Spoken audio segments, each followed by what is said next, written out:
I really can't wait for all of the Trump's not serious about taking Greenland discourse and the imminent flip to there was a really good reason he took it after the fact. It's going to be great. Take your hands off Greenland, Donald Trump. If you make aspirations to steal Greenland from the EU and Denmark in the middle of the night with your cowardly acts as you have done in Venezuela, you will face the full consequences of international law.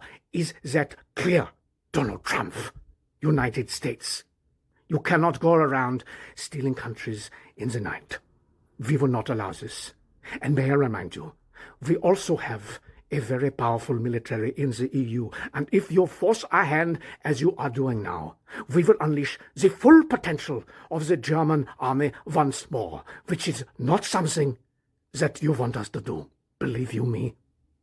We are supposed to be allies. The United States is threatening to militarily annex Greenland from Denmark, a NATO ally, not negotiate, not purchase, invade. And the MAGA crowd, the same people who spent years screaming about respecting borders and no more foreign wars, are now cheering for literal colonialism. We already have a military base there. Denmark cooperates. We have strategic access, but that's not enough. So now Europe's drawing red lines, NATO's fracturing, and we're watching the post-war order collapse in real time. Welcome back to Mind Mirror. Let's break down how we got here. We are defending Ukraine together. And now you're going to take us in the back over an island which belongs to us because of the oil? We will share the oil with you. We will share it if you ask. But no. You say you will steal from us. Take food from our plate, your brothers? You are making a grave mistake for the whole world. A grave mistake. That's satire, but it's uncomfortably close to reality. NATO exists on trust. 75 years of an attack on one is an attack on all. That's not just a slogan. It's the foundation of Western security. Threaten a member state? You've just shattered that foundation. Denmark fought alongside us in Afghanistan, Iraq, the Baltics. They've been loyal for decades, sacrificed their own soldiers for American-led operations. And now they're being told, give us your territory or face our military. This isn't strategy. It's extortion dressed up as national security. It's the kind of move that makes every other ally wonder if they're next. Power without trust is just bullying, and bullies eventually get isolated. Ask any empire that's collapsed. The Trump regime is now escalating their threats against Greenland, saying that nobody would try to stop us because if they did, they would face the US military and we would just destroy them. It's a pretty crazy way to talk about an ally, a NATO ally who has been so good to the United States, but Stephen Miller, senior Trump advisor and also identical twin of Voldemort, told Jake Tapper, quote, "No one is going to fight the US military over the future of Greenland," indicating there wouldn't need to be a US military operation for the US to take over the island, which he reiterates should belong to the United States. And this just comes a few days after his wife, Katie Miller, posted this, a photo of Greenland with an American flag all over it, meaning that they're serious. A number of European leaders from, of course, Denmark, Finland, Poland, and more have already condemned Donald Trump for suggesting that we will militarily take an island that belongs to a strong U.S. ally. Trump went from no more war to threatening 6 countries in the past 24 hours and saying, essentially, we're just going to bully people into giving us Greenland. It's not very anti-war, although that's not entirely unexpected. 6 countries threatened in 24 hours. Canada, Panama, Greenland, Venezuela already invaded. No more endless wars has turned into wars wherever we feel like it. Here's what's wild. Most of the base couldn't locate Greenland last week, didn't know it existed. Now they're ready to deploy troops there, ready to fight a NATO ally over it. It's not about principle, it's about winning. Even when winning means destroying the alliances that actually keep us safe. Even when it means turning friends into enemies. This is transactional foreign policy on steroids, and it only works until everyone else stops playing along, which is happening faster than anyone expected. We have some serious news today. Stephen Miller, the White House Deputy Chief of Staff, is ramping up threats for the United States to take Greenland, saying no one would fight the United States if it wanted Greenland, demanding that Greenland should be part of the United States because the United States is essentially the power in NATO, and the United States needs Greenland and that territory for national security reasons. As a result, countries across Europe are banding together as we speak, saying that if the United States were to annex Greenland, that would not only be the end of NATO, but that would potentially even trigger Article 5 concerns in the existing NATO charter. Article 5 is if one country is attacked, all countries are attacked. Greenland is part of Denmark. Right now, this is becoming a very destabilizing issue for Europe, for US-Europe relations, and much more. And it's getting very serious very fast. I will continue to provide you updates as we get more information. Spread the word, follow along to stay up to date on all the news you need to know about. A joint statement has been released by European countries in response to the United States posturing to take over Greenland, which appears to be a imminent threat to the country of Denmark, which currently owns Greenland. According to the joint statement on Greenland, the statement is from the President Macron of France, Merz of Germany, Prime Minister Meloni of Italy, Minister Tusk of Poland, Prime Minister Sanchez of Spain, Prime Minister Starmer of the UK, and Prime Minister Frederiksen of Denmark. They say that Arctic security remains a priority for Europe and it is critical for international and transatlantic security. NATO has made clear that the Arctic region is a priority and European allies are stepping up. We and many other allies have increased our presence, activities, and investments to keep the Arctic safe and to deter adversaries. The Kingdom of Denmark, including Greenland, is part of NATO. And they go on to say that the U.S. is an essential partner and that Greenland belongs to its people. It is for Denmark and Greenland and only them to decide. 7 European leaders. One statement. France, Germany, Italy, Poland, Spain, UK, Denmark. They're citing sovereignty, territorial integrity, inviolability of borders, the exact same principles we demand for ourselves, the same ones we've gone to war to defend. But suddenly, when it's Greenland, borders are negotiable. Sovereignty is optional. This isn't diplomatic posturing. This is Europe saying, touch Greenland and NATO is finished. Not weakened, finished. And the US economy can't survive that collapse. We're not a fortress. We're the hub of a global system built on trust and cooperation, built on the idea that we respect international law. Break that trust, the whole machine stops working. Trade agreements fall apart. Currency stability disappears. Real quick, by becoming a channel member, you're not just supporting our work. You're helping us amplify voices, fight misinformation, and keep important conversations alive. Membership gives us the strength to keep producing content that matters. Join today and stand with us in shaping a better future. So the illustrious Stephen Miller has gone on the news saying, oh, but what's Denmark's right to Greenland? What's their sovereign right? What's yours? Imagine having like, oh, but Greenland should be the US's because Denmark, like, why should they have it? So we should. We're in preschool. Like, how are these people in charge? As a Danish politician, the absurdity of this whole Greenland situation is just crazy. And I do think it's important that the rhetoric doesn't get out of hand and we need to get the temperature a bit down because it's getting crazy. Like Stephen Miller from the White House, he's claiming that no one's gonna fight the US over Greenland militarily, which reminds me of a really dark chapter in our common history. Because a quote that is very often attributed to the mustache man is, "Who wants to go to war over Danzig?" And as he came to learn, many people wanted to start a war over Danzig because people thought Danzig and Poland's sovereignty was worth protecting. And that's why I think we really need to get the absurdity out of this whole situation, because we're all on the same team. Denmark's a part of NATO, the US is a part of NATO. We can all work together to secure each other's security. It's not that difficult. So all the threats have to stop, and we have to cooperate together to secure a better future for everybody. The Danzig comparison is chilling. A disputed city. Who's going to war over Danzig? Everyone. That question started World War II. History doesn't repeat, but it rhymes. And right now we're hearing some familiar verses. When one side says, no one will fight us, and the other side is literally invoking the UN Charter. That's how miscalculations happen. Not because anyone wants war, but because someone assumes no one will actually fight back. Because they think alliances are bluffing. And then suddenly you're in a conflict nobody planned for. Nobody wanted, but nobody can back down from. That's the danger here. Not invasion itself, but the miscalculation that leads to something worse. He's not trolling. He's not kidding. It is becoming increasingly clear that the president is serious about the United States taking Greenland. And the White House just said a short time ago the president and his team are discussing a range of options to pursue this important foreign policy goal. And of course, utilizing the U.S. military is always an option at the commander-in-chief's disposal. Utilizing the military on a NATO ally? Now, in case you didn't know, Greenland is a territory of Denmark, a NATO ally, and the United States already has presence in Greenland. We have a military base there. like all the military bases we've established in lots of NATO countries.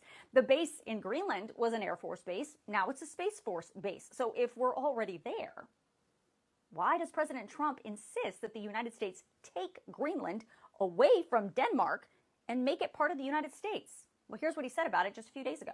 I will say this about Greenland. We need Greenland from a national security situation. It's so strategic. Right now, Greenland is covered with Russian and Chinese ships all over the place. We need Greenland from the standpoint of national security. And Denmark is not going to be able to do it, I can tell you. I think it's helpful to look at a map so you can understand what President Trump is talking about. Obviously, there is Greenland right there, and here is the United States. Now, it's unclear where in this water those Russian and Chinese ships are located, but obviously, in the eyes of President Trump, it's too close for comfort. Now, since we're already operating that Space Force base in Greenland, most military experts say that the Danes and the Greenlanders are willing to work with the United States with any kind of strategic operation the U.S. wants to run. So why take it? We already have a military base there, Patuffik Space Force Base. Been there since the Cold War. Denmark cooperates. Greenland allows it. We have full strategic access. We can operate freely. So why annex the entire island? The justification is Russian and Chinese ships. Okay, coordinate with Denmark, increase patrols, build more NATO infrastructure, invest in joint operations. You don't need to steal an island to run maritime operations. Unless this was never about security. Greenland has rare earth minerals, oil reserves, Arctic shipping routes, trillions in untapped resources. This is resource extraction disguised as national defense, colonialism with a flag pin, imperialism rebranded as strategic interests. The wildest part? The anti-globalist crowd is defending it. The same people who rail against corporate exploitation are cheering for corporate land grabs. The cognitive dissonance is staggering. It's unclear. It's also unclear what legal rationale Trump could use to justify taking that kind of military action against Greenland. We're not at war with Greenland. Greenland is not a threat to the United States. In fact, it's an ally. Drugs are not coming from Greenland. And if it's such a national security concern, again, the Greenlanders and the Danes are already on our team and they're willing to help us out with whatever military operation we want to run. Now, the Secretary of State, Marco Rubio, has suggested to lawmakers that the United States may be willing to purchase Greenland. But the Greenlanders and the Danes say Greenland is not for sale, and they aren't the only ones talking about this. Today, our other European NATO allies, including the President of France, the Chancellor of Germany, the Prime Ministers of Italy, Poland, Spain, and the United Kingdom, along with the Prime Minister of Denmark, released this statement directed at President Trump without mentioning his name once. The statement says, Greenland belongs to its people. It is for Denmark and Greenland, and them only to decide on matters concerning Denmark and Greenland. They also said that the security of the Arctic is a priority for Europe too, and therefore NATO must collectively work together with the United States to defend that region.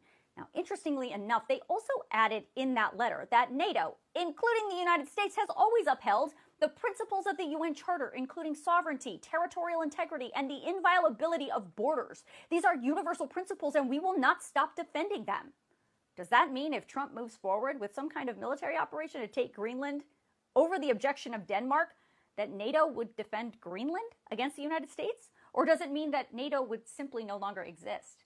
Well, the leaders in Denmark say if Trump makes this kind of move, NATO's finished. Here's the nightmare. If the US moves on Greenland, NATO has two choices. Invoke Article 5 against America, or admit the alliance means nothing. Either way, it's over. And people don't grasp what that collapse means. NATO isn't just military. It's the framework for global trade, currency stability, supply chains. It's the reason the dollar is the world's reserve currency. If it fractures, the dollar weakens. Markets panic. Decades of economic integration unravel. Supply chains break. Inflation spikes. For what? Bragging rights on an Arctic island? This isn't a game. These are real consequences. Recession-level consequences. Maybe worse. And we're treating it like a reality show. Like there's no downside to bullying allies. Look, there are a lot of what-ifs in this story, but it is definitely not out of the realm of possibilities for Trump to do this.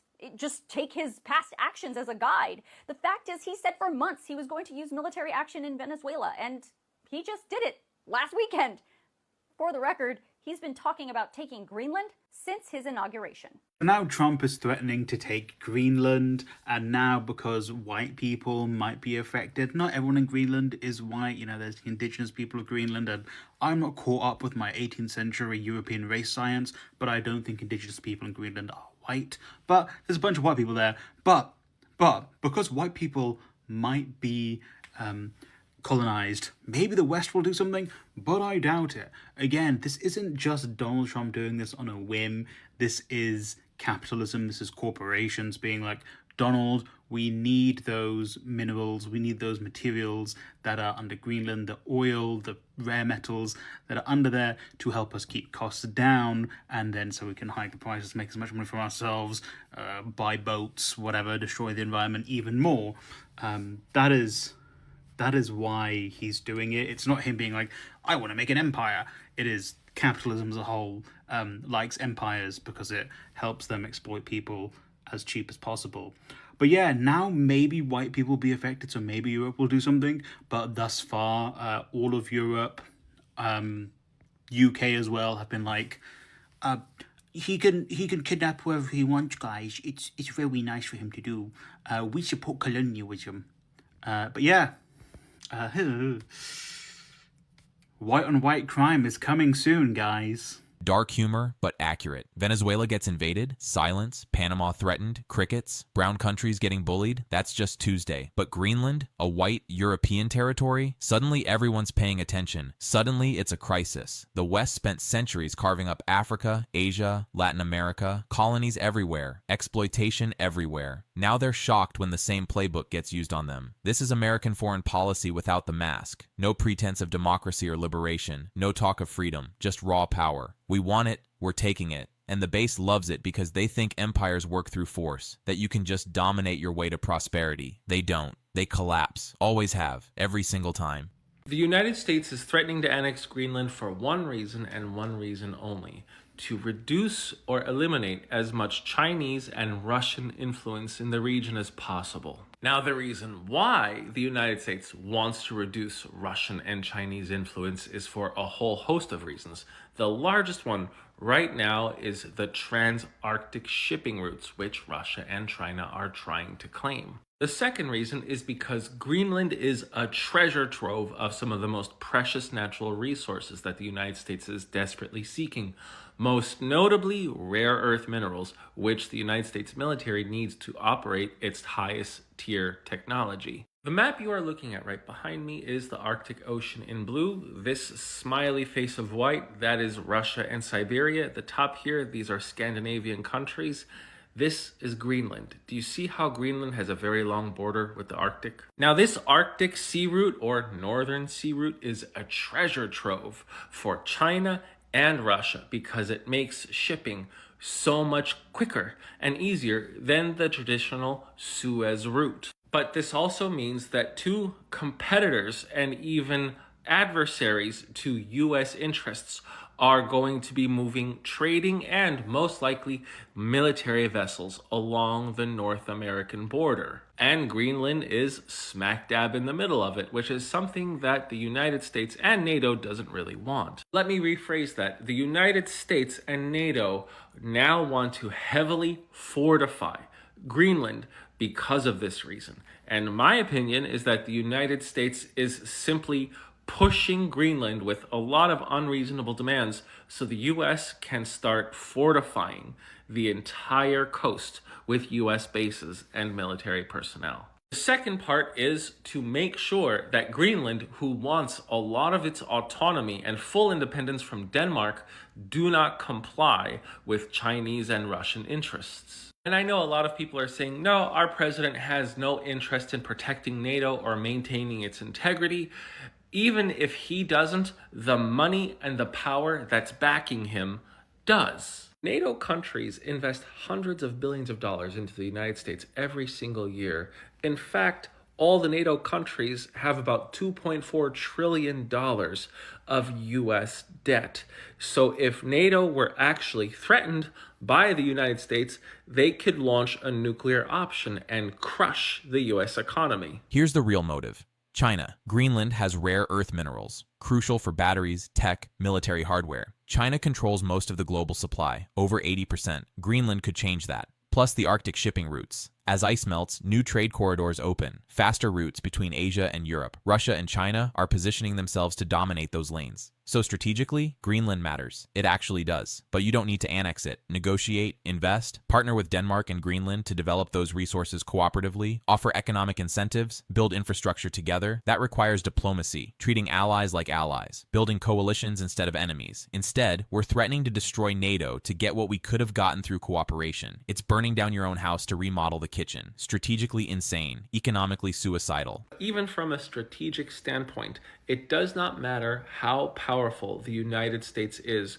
on its own. It is exponentially more powerful in a powerful alliance of cooperative, wealthy nations. And if the United States just took a huge chunk of territory from one of those countries in that alliance, that would compromise a lot of the cohesion. The United States remains the dominant and largest economy on the planet as long as world trade flows freely. And of course, we are seeing these ridiculous tariffs, but even still, the very powerful and wealthy in this country remain so because they have ways of hedging against it. An illegal and forceful land grab of territory from a NATO ally would fracture the alliance, and that drop in trust would crash world trade, and even the very wealthy would not be able to protect themselves from that. Now, all that being said, I don't even think our president is aware of this dynamic. I think he actually thinks he can just take territory.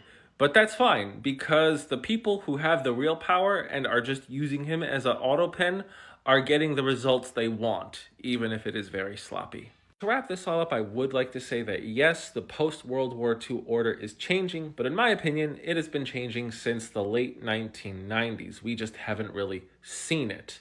It's right now with these huge shifts that we're starting to notice it. And the focus of that shift is towards China. But the United States absolutely needs a strong and functional independent NATO to help them with this. Hope you guys learned something new, and thanks for watching. Big picture. The post-Geopolitical order is dying. That's been happening for decades, since the Cold War ended really. But instead of managing the transition, instead of building new frameworks, we're accelerating the collapse, threatening allies, breaking treaties, weaponizing trade, abandoning multilateralism. And supporters think this is strength, taking back what's ours. America first. But American power was never just military might. It was trust, being the country others wanted to partner with, the country that upheld rules even when it was inconvenient. We're incinerating that trust, burning through decades of goodwill in weeks. Maybe we take Greenland. Maybe we win that battle. Then what? Canada distances itself. Europe isolates us. China fills the vacuum. And we're left holding a frozen island, wondering why nobody wants to work with us anymore. That's not victory. That's collapse wearing a winner's medal. That's empire in its final, desperate phase. So here we are, a country so obsessed with appearing strong, it's willing to destroy what actually makes it strong. Don't threaten allies. Don't annex territory. Don't treat sovereignty like a suggestion. Basic principles. Yet here we are, and the base is fully on board. Not because of policy, because of vibes. Dominance, winning, even if that winning leads to economic crisis and international isolation. None of this makes America stronger. It just makes one person feel powerful. And we're all casualties in that ego trip. When the tariffs hit harder, when allies stop cooperating, when the economy tanks, don't act surprised. This was the choice. Drop a comment. Is Greenland worth destroying NATO? Or is this just empire cosplay? Hit like, share with someone who thinks colonialism is fine as long as we're doing it, and subscribe. Because this Greenland situation, just the beginning. See you next time. Real quick, by becoming a channel member, you're not just supporting our work.